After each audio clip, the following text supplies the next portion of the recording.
Testing, testing, testing. Well, good evening, good evening, good evening. This is the Minister M.L Kimble coming to you guys live.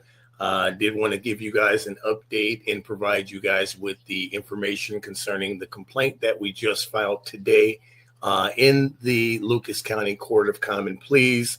We are waiting for the assignment of a case number as well as a judge to be responsible for the complaint that we have drafted and filed with Lucas County. The reason that we've decided that we're going to file this complaint, this particular complaint, in the Lucas County Court of Common Pleas is because due to the history of what we've experienced in Fulton County, even with the most recent action involving Judge Hazelman, where he, in the recent pretrial hearing that we had scheduled concerning our corporation, the HCV Distribution Corporation and State Farm, Judge Hazelman had to recuse himself from our case due to a conflict of interest. So, in other words, our case has now been put on the back burner again because we have to wait for an appointment of another judge, a visiting judge, to be appointed to judge the matter in our State Farm case. However, the McNeil Chevrolet complaint is a completely separate complaint that does not involve the State Farm complaint. However, there is speculation that there might have been some involvement from this establishment in the destruction of our minority-owned business, the HCV Distribution Corporation. Although we have not been able to prove this information, there is an ongoing investigation currently being conducted by the Ohio Civil Rights Commission into this establishment and its practices, where they have found official probable cause findings of racial discrimination towards African Americans. So the reality of this is this complaint was filed not because of the past experiences that I experienced as the former finance manager of this establishment, because due to the statute of limitations, it does limit any claims to be brought to the court concerning employment, limiting it to literally 2 years. I believe it's 2 years after that you can bring a claim. So this complaint is not to file charges because of the mistreatment that I experienced as the finance manager, but it does highlight the most recent actions of the dealership and dealership representatives, which does constitute a completely separate complaint. And that's why this particular complaint is now filed in court with Lucas County Court of Common Pleas as we're waiting court assignment. This is the drafting of the complaint, and I'm going to go ahead and review this with you all together so you guys can see what we are going to request from the courts. We are requesting a jury. I am prepared to go to trial in this matter. I have the evidence. The reality of it is I can represent myself in this situation because there's no need to add a legal representative to a matter that involves me when I am the one that has the experiences and the evidence of what has happened throughout this entire situation. So we'll just start right at the beginning. It says, in the Court of Common Pleas, Lucas County, Ohio, M.L Kimble, plaintiff, McNeil Chevrolet, defendant, case number to be assigned by the court, complaint for racial discrimination, hostile work environment, retaliation, impersonation of law enforcement, and civil rights violations. Parties in jurisdiction: plaintiff Marquis Kimble is a resident of Lucas County, Ohio. Defendant McNeil Chevrolet is an Ohio business entity operating in Fulton County, employing more than 4 individuals and subject to Ohio Revised Code, ORC, Chapter 4112, entitled V2 of the Civil Rights Act of 1964. This court has jurisdiction under ORC 2305.01 and ORC Chapter 4112 as damages exceed $500 and involve violations of civil rights. So this is why we're filing in this particular court, because it does have jurisdiction over cases that involve civil rights violations. Factual allegations. Now, these are the complete facts of the case, which again, it paints the picture of this establishment. However, some of these facts cannot be, brought up as a complaint because, again, we're past the statute of limitations on some of these complaints. However, it does paint the picture of why it's important that these facts are highlighted. Factual allegations. Plaintiff was employed by defendant as finance manager from 2010 until his constructive discharge in 2018 due to pervasive racial harassment. That is 1,000% correct. What ended up happening, truthfully, with my resignation of this dealership was I had attempted to resign before I actually made the final resignation. And when I made the announcement that I was going to resign from the position, the dealership did everything in their power to prevent me from doing so. So they promised me all of these different things that they never did, keep. They made these promises to allow me to continue to work my side business, which was a credit restoration company. And what we were doing, what we specialized in was, working with minority customers that have credit issues and restoring credit and things like that. And so I had developed a strong customer base of credit restoration customers. And a lot of those customers would come to me to purchase a vehicle over the years throughout my time at that dealership.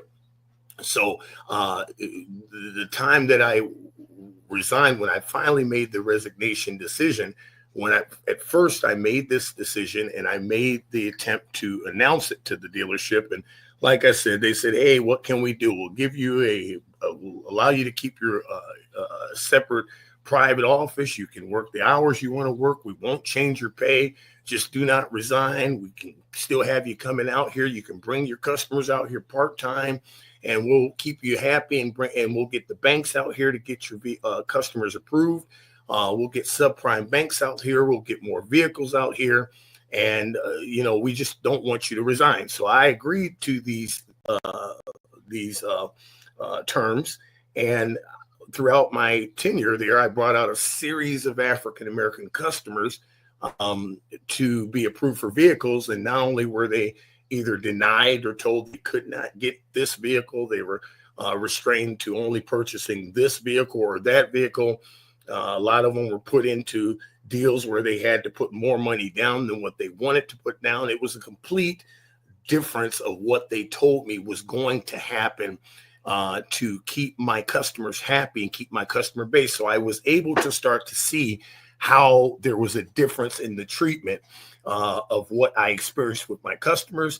And, the series of people that I brought out there, it was always an excuse of why they can't get this or why they can't get that, or what, we got to go get the car back. I was made to make sure you verify each and every person that has insurance before they buy a vehicle. However, if they were someone that bought from this dealership for 60 years and they came in here with the same exact expired insurance card, you better sign that car deal up or you're going to deal with it. So not only did I deal with this during this tenure, I was always told over and over again, you are the highest paid employee at this dealership. And it just got to the place where I said, you know what, I'm done with this. I'm going to resign. And when I made that attempt, like I said, the dealership tried to keep me there, but they never kept up with their promise. They made these promises. They did not announce it to the sales staff. So it created a hostile working environment because the sales staff could not understand how I was working different hours than they were. I only had to come in half-time, part-time. I only brought in customers when I had a car sale. And they began to get jealous. And instead of management explaining the arrangement that they agreed with me, and it silently behind closed doors, they never told the sales staff anything. And then somehow, some way, it got out to the sales staff that I was still being paid what I was being paid because of the agreement that the dealership agreed to do. And instead of the dealership standing up and saying, yes, we agreed to this, this is what we agreed to keep Marquis Kimble employed here, they decided to change everybody's pay without any notice, which limited and literally reduced my pay to only $150 a week. And I suffered that for 6 months to try to attempting to support my family until I just finally had enough and resigned. But the reality of it is this was all a trickle down effect that started with the fact that I tried to attempt to resign because of the years of what I experienced at this dealership. Like I said, as the finance manager, I was always subjected to improper jokes, inappropriate jokes, racially charged jokes, being referred to as Harambe the Gorilla, being referred to as Toby, being referred to as the token black, jokes always being told. Black people like Kool-Aid, grape Kool-Aid and watermelon, or black people only buy cars with sunroofs so they have somewhere to throw their chicken wings out the window. These are the things that I tolerated silently for 7 years because it was not told to me, hey, you're going to be forced to take this because what we're paying you. But I was always made to feel like this is the best thing that you've ever had in your life. So do you really want to make noise on it? So I was kind of forced to kind of laugh off the jokes, laugh it off. Even when we had a get together at our home, it was for a birthday party. We invited everybody from the dealership. And of course, everybody at the dealership was Caucasian. So when they came to our home, which obviously we had a bunch of African Americans in my home because I'm African American. So my relatives were here. The first thing that the dealership did when they came in my home was they grabbed a balloon that was on the floor due to the party. And one of the guys grabs the balloon and he falls across the tape, all across the chairs in front of everybody, and says, "I've been shot," and fell on the floor. Now, it was a big joke to the dealership and they thought this was hilarious.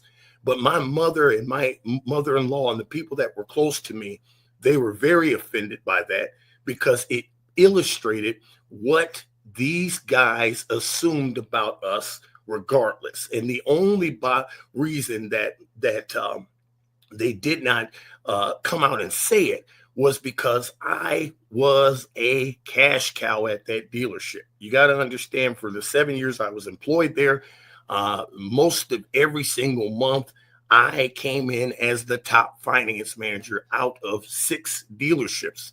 So you're talking about McNeil Chevrolet, LaRich Chevrolet Cadillac, LaRich Toyota, every single month. In fact, I even won an award one year of holding the highest average amongst these dealers every single month. So the reality was I held the highest average out of the group of dealerships, yet I was the only African American, period.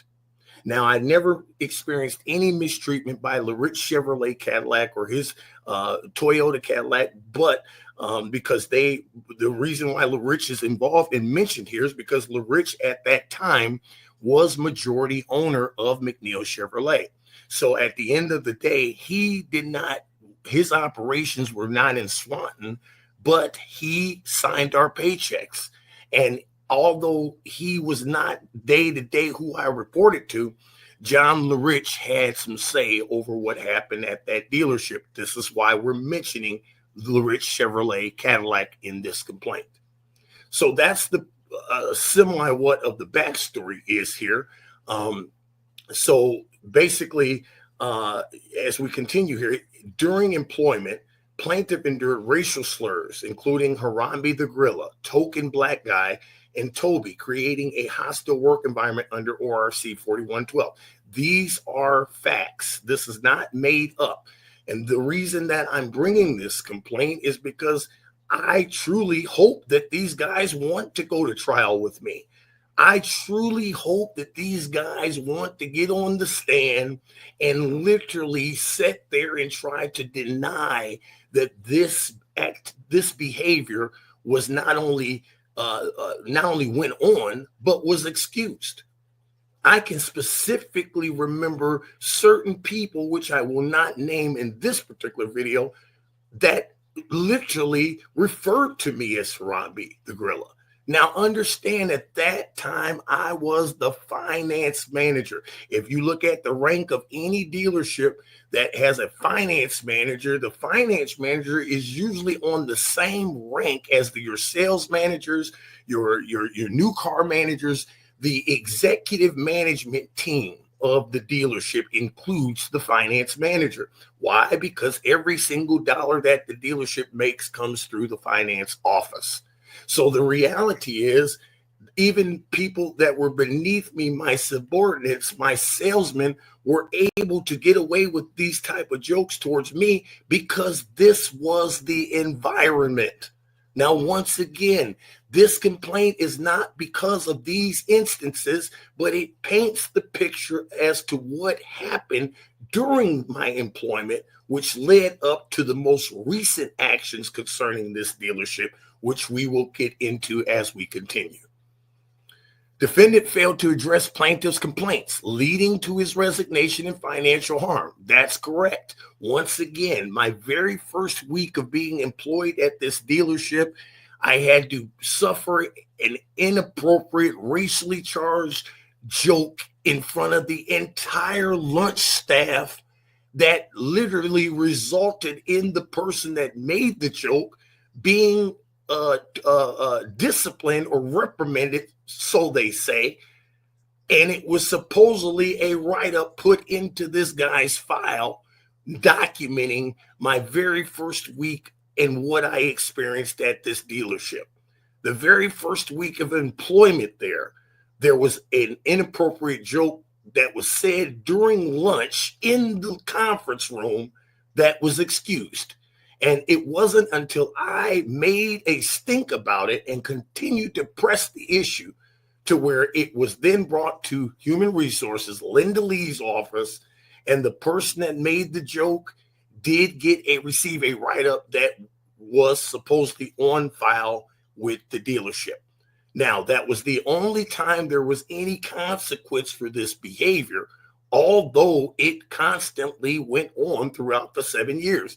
I'm telling you, jokes about Afro Sheen, jokes about cocoa butter. I mean, just every single day, whether it was somebody from management, somebody from sales, or it was just customers from the dealership, people that had come in for years, that I just took this behavior. Because when you take a person that did not have a college degree in his late 20s, trying to do better for his family, and you give him a position where he's making over $100,000 a year, you give him a free car to drive, then realistically, that afforded my family a different life. It allowed my family to experience things that a lot of people that I grew up with never got to experience.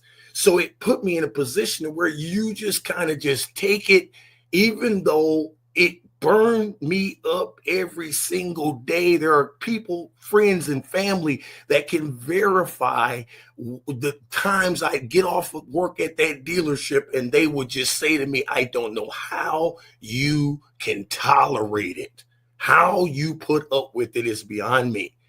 But the reality was, I wanted my children to be raised in a decent home, in a different area, decent schools. And the reality was, I said, hey, it's not that big of a deal. I just kind of brushed the stuff off. But the reality of it is, you have to always remember, it doesn't matter who's paying you, how much they're paying you, who cares what they're paying you.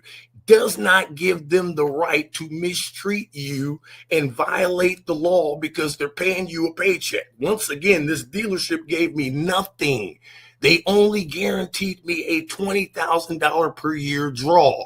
Let me explain that to you guys that don't understand. What that means is every single Friday, they gave me an advance on my pay, which was about $500 every single week. And then every single month, when we received our pay from our performance, I had to pay that back.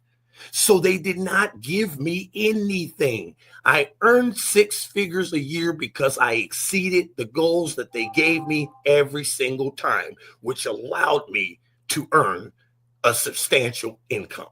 Now, but if you're earning this income, but you have to deal with every day, what do I got better be careful on what I even put on to come to work, because I know somebody's going to say something if the color's not too right. I even was told at one point, they pulled me in the office and told me and had a conversation with me about the clothing I was wearing, telling me that it wasn't good for the area that I was in. Now, I don't know where in the law it's okay for your employer to dictate your clothing if it's not in violation of the dress code. However, this was the way they made me feel, so I had to wear a certain hat for 7 years until I just could not take it anymore. So this led to his resignation and financial harm. In 2021, plaintiff co-founded the HCV Distribution Corporation in Swanton, Ohio. And on January 17, 2022, the business was burglarized. Law enforcement, specifically Swanton Police Department, delayed the response by over an hour, exacerbating losses. Let me break that down and expound on that a little bit more. Our store alarms alarmed and alerted the Swanton Police Department at 6:32 a.m. that there was a disturbance occurring at our business. Their office was located 0.2 miles from our former business. Explain to me why they did not respond until over an hour after being notified. That's where the scam actually starts and begins, because the reality of it is I reside 20 miles from the business, yet they were notified the moment there was a disturbance at our business, but then they decided to investigate me wrongfully, interrogate me wrongfully, obtain my fingerprints wrongfully, and then wrongfully accuse me for insurance fraud and spread this information around to the public. Went around Swanton that I was up to some no good, trying to run an insurance scam all throughout the town. And it started with the Swanton Police Department. But they refused to tell the public that, wait a second, our chief notified us at 6:32 a.m. that right around the corner from our law enforcement agency, there's an alarm going off at a business that's predominantly, first of all, a only minority-owned business in the city. Secondly, it's right around the corner, across the street from the mayor, next door to Tano's Pizza.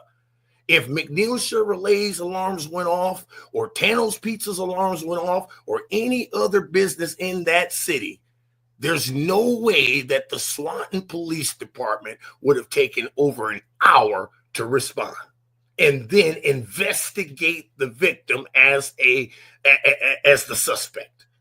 It's the most ridiculous mistreatment that we could have ever experienced. They neglected our business and then mistreated me like I was some kind of a criminal, despite the fact I've never been in trouble in my life, and I currently am an active, official sworn notary for Lucas County. You can't be a notary with a background. However, they were able to publish these false accusations throughout the town, and yet nothing was done about it. This is why we have a separate complaint in Fulton County highlighting exactly what transpired between the Swanton Police Department, State Farm, our former agent, State Farm agent Jeff Lambert. There's an entire separate complaint highlighting those violations.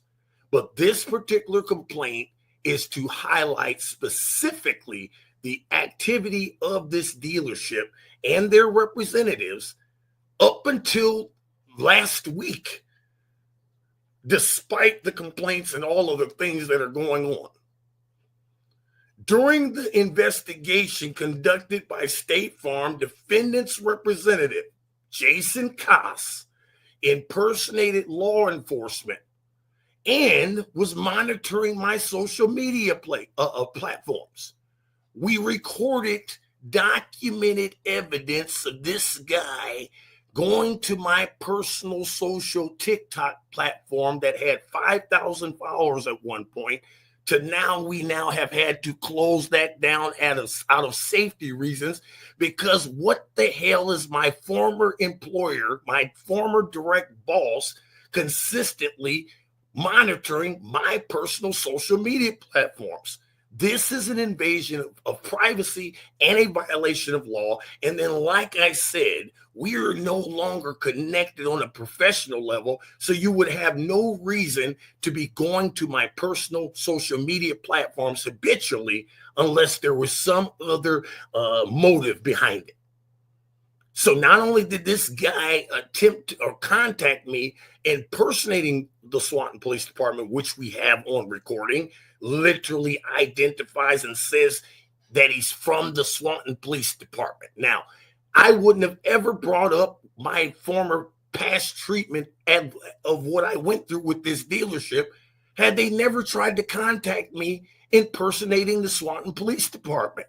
Because now it brings question as to why nobody was investigated or questioned at this dealership by State Farm.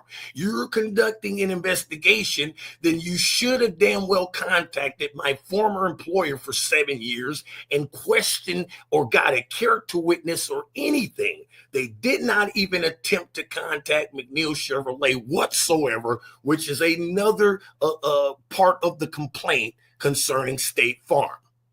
Okay, but during this investigation, Mr. Koss contacted me impersonating the same exact law enforcement agency that mistreated me. Now, understand that the complaints that were filed with the Swanton Police Department against the Swanton Police Department were filed directly with the Swanton mayor.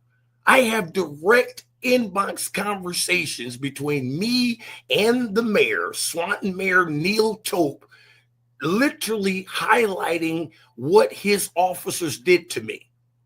And his response of a promise that he gave me was he would get another law enforcement agency involved to help investigate our case. And as soon as we retained legal representation, they decided to drop the case without any further investigations or suspects. You want to explain that to me? What happened to the extra investigation, Mr. Mayor, that you promised? It never happened. That's why we got to hold these elected officials accountable. What are you coming into the office for if you can't even stand up and defend a business that you know was destroyed in your town? How do we have a grand opening, cutting a ribbon with the mayor in right downtown one moment, and then the next moment something happens and nobody stands up and defends us? For 2 years, we've had to fight it. 2 years. And now the judge had to sign off again. Why? Because of a conflict of interest. The same conflict of interest that he had 2 years ago. Why did it take until April for the judge to finally say, I shouldn't be judging this case? This is why this complaint is going to be heard in Lucas County. Why? Because the phone call made where the representative of McNeil's made impersonating law enforcement, that was made to me in Lucas County. So we're done playing the game in Fulton County. This matter will be heard in Lucas County. Too many people in Fulton County know each other. Oh, we're golfing buddies. Oh, you're over in my son-in-law's backyard for a barbecue. I'm sick of that. We need a fair case, and we need a fair opportunity, a fair trial. And I am seeking a trial. I don't want these scams had plenty of opportunities to settle this matter, and they just chose to ignore it. So now let's bring it to the public. Let's go to trial, because I promise you, I will not waste the court's time. I can support every single piece of this complaint that is alleged. None of this is made up. And the dealership's representatives know this. Mr. Koss threatened to sever business ties if Mr. Kimble plaintiff pursued legal action. That is 1,000% yet again another factual fact that happened that nobody even took a look at or questioned. I received a phone call from Mr. Koss saying, I'm hearing through the grapevine, through the city, that you're planning on suing the Swanton Police Department. Now, at this time, I hadn't even thought about doing this, or there wasn't even any thoughts about this. However, when I said to him, no, I hadn't, then his response to me was, if I was planning on going to go after the Swanton Police Department, the dealership would have to disassociate themselves with me. Now, you want to explain that to me? Is it because you guys donate money to the Swanton Police Department every single year during Christmas? What's the reason that you're telling me that if I tell anybody how these bastards mistreated me and they were supposed to be protecting and serving the law, that you threatened to sever our 7-year business built relationship from customers that I've referred out there from the time I sat in your finance chair, not to mention the dealership's employees were buying products from our retail location. So we had all of this going on, but all of a sudden, when it's told to you by somebody throughout the city that there were plans of me coming after the Swanton Police Department, you then tell me if that's the case, you're going to have to disassociate yourself with me. And I'm supposed to believe, like I just was born yesterday, that you or someone at this establishment didn't have anything to do with the destruction of our business. You've harassed me. You've followed my social media. You've been doing things unlawful without any consequence. I guarantee you, if I contact anybody today acting like a police officer, they're coming to my front door with the silver bracelets before you can say hoochie mama. But this can go on a year ago. Nothing's done about it, forcing me to have to bring this action before the court. Sad, sad shame. Defendant continues to send unsolicited mail to plaintiff and his spouse despite cease requests. Once again, how in the hell is this possible when their legal attorney, Bonnie, whatever her name is, she's a scam, sends off a demand that we don't attempt to contact McNeil's on any level. We've honored that, yet these scams have tried to send direct mail to my home addressed directly to me and my spouse, on top of contacting me impersonating the Swanton Police Department, on top of watching and following my personal social media platforms, on top of our past dealings with how I was treated during my tenure as their finance manager. And somehow there's no consequences for that. No, we're seeking judgment from the court at this point. The Ohio Civil Rights Commission, OCRC, is investigating defendant McNeil Chevrolet for systematic racial discrimination against African-American customers. Plaintiff filed complaints with the OCRC, the Federal Trade Commission, and Better Business Bureau, which defendant ignored. Several emails to verify that they have just ignored this because their attorney has received these emails, have not even responded, despite the fact that we've escalated these complaints and escalated these complaints and escalated these complaints. There's several numerous violations here, and it's only because I'm African American that I'm treated this way. There's no way that if my skin color was different, that I would have to make 15,000 complaints to every single regulatory agency there is with supporting evidence, including a police report. Guys, I have a police report from the Lucas County Sheriff's Office where he completely spells out that he verified, heard the evidence, yet this was turned in and nothing was done. No, we're not going to stop until we get down to the bottom of what happened to our business. McNeil Chevrolet also gave us potential suspects to report to State Farm. Do you think they questioned those suspects that we turned in? And how did McNeil's know to give us this person? It sounds like to me there's some cahoots going on, and I'm done playing through Fulton County, playing their stupid scamified clown game to figure out what game is going on today. No, we're going to get down to the bottom of this, and we're not going to stop until you're held accountable. Defendant surveillance caused plaintiff's TikTok account to shut down for safety reasons, furthering emotional distress. That was my very first TikTok platform that I built up to 5,000 followers. After I found out and started noticing that this guy was watching my social media platforms, I'm like, what the hell is this?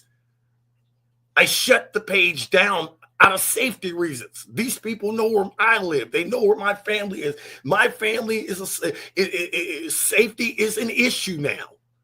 Why are you directly trying to invite my spouse out to this place of this big place of a scam called McNeil's when you know that there's an ongoing complaint involving your former finance manager? Where's the law at? Where's the protection here? If I can't contact you, you shouldn't be able to contact me. How is that okay? Direct invitations all the way up until last week, guys. This complaint started last year, May of last year. We should not be receiving anything from these guys, especially up until last week, 2025. And you want to tell me that this is not harassment? Stop it. Now let's get into the causes of action.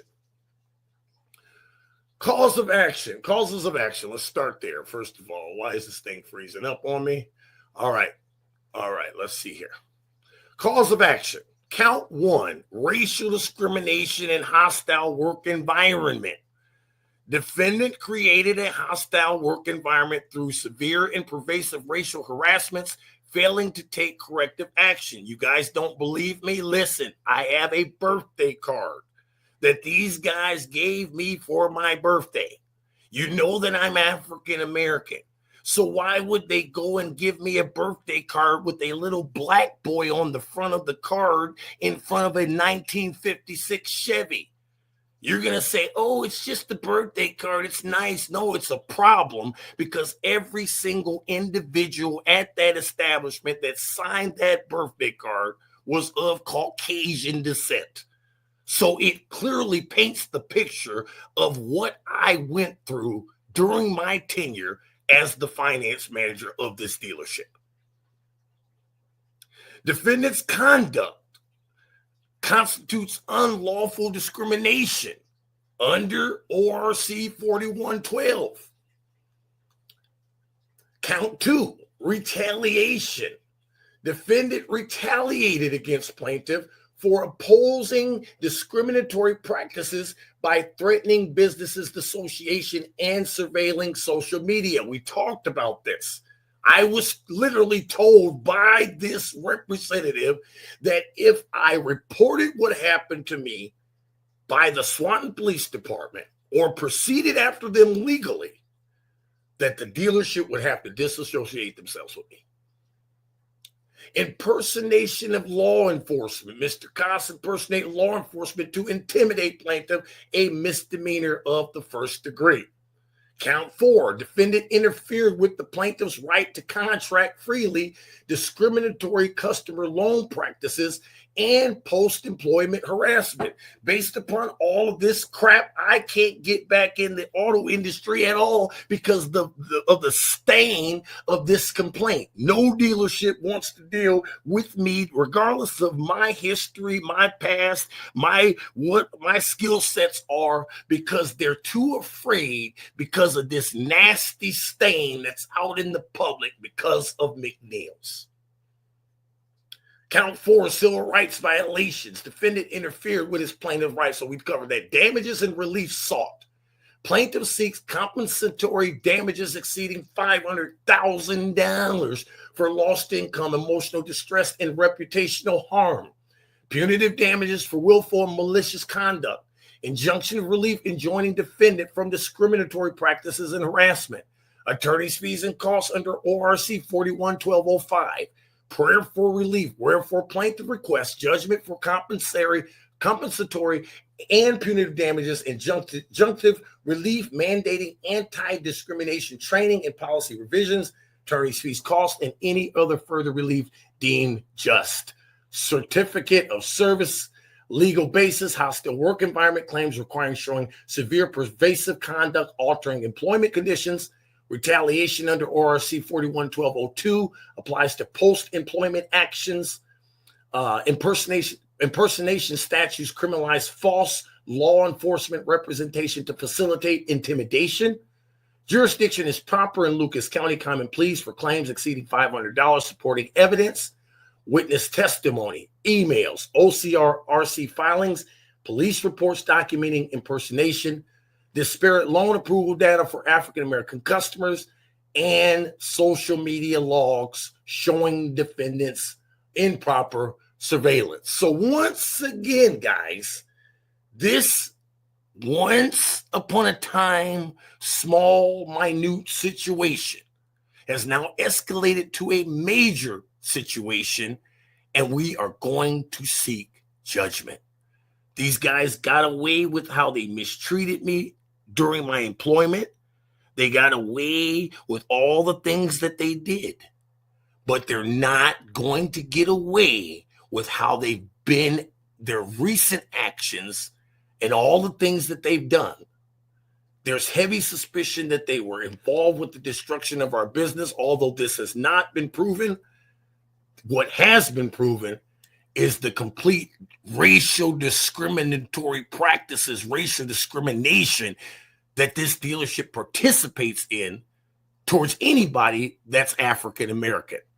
You don't believe me? Read the recent documented statements and findings from the Ohio Civil Rights Commission. They don't come with probable cause without a legitimate reason. So I inform you, African Americans, do not support this dealership. Do not patronize this dealership, because behind your back, they're not doing anything but insulting you. This highlights the details of the complaint. I will keep you guys in tune as soon as we get an official case number. But now the heat's on. The chickens are coming home to roost. The games are over. And this has been your episode of Word on the Street Talk TV.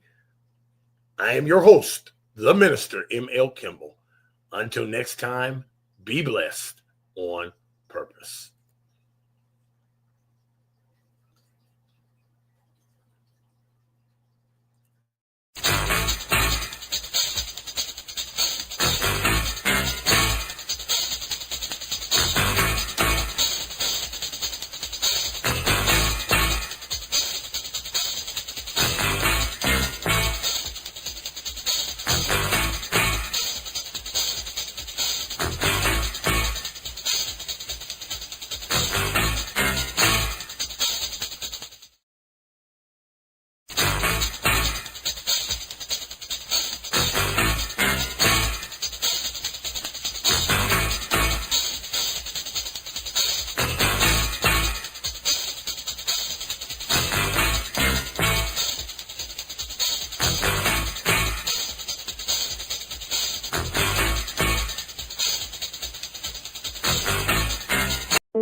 The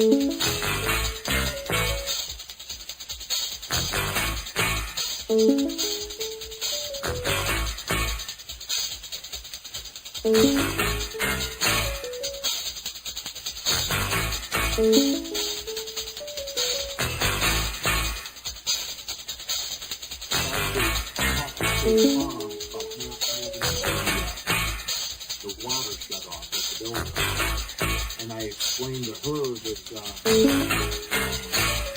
State Farm has nothing to do with it. You have to talk to either the water department because they want to do some cleanup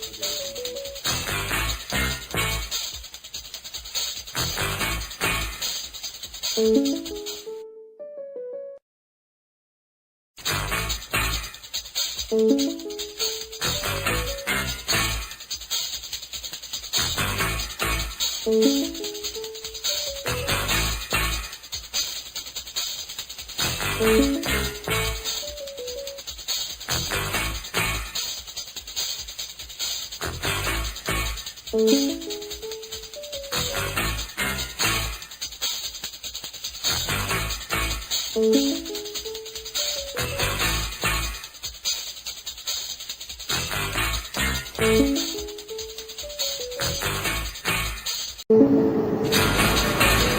State Farm under fire for numerous violations of civil rights, privacy violations, breach of contract, bad faith practices, discriminatory practices. Don't trust State Farm.